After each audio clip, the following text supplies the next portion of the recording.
Hey guys, Justin from Basement Discourse here with another episode of Adventurer's Guide, and this one's about names. Now, names are going to come up, and when you prepare names for a town or a setting, just prepare the most important ones. So your kings, your big bad guys, all that sort of thing. But for random NPCs and random encounters that may or may not even happen, just have a list ready to go.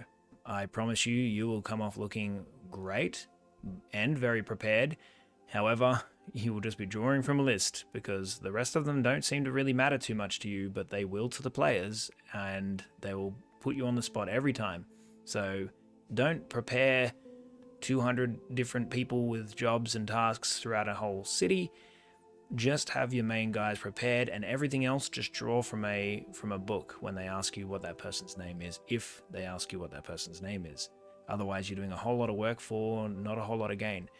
And so I just have myself a book, just a little folder, and within that book, I just have a bunch of names.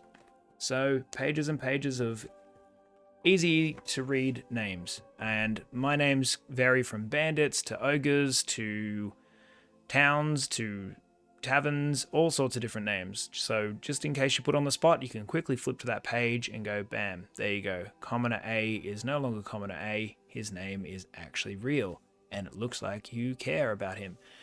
And that is going to definitely help with the immersion inside of the game. And you'll look awesome doing it. So it's so simple.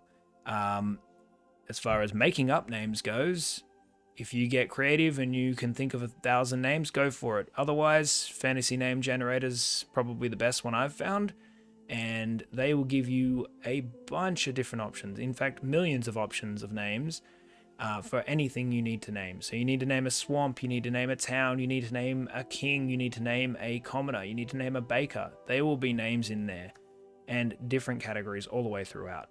We have no affiliation with these guys at all, but it's just a really good resource, and it's free, and it's a generator, so you can just keep generating until you're happy with the name and just write it down. So check it out, guys. Do a little bit of preparation as far as names go. Don't name the whole town. Just have some names on a list ready to go.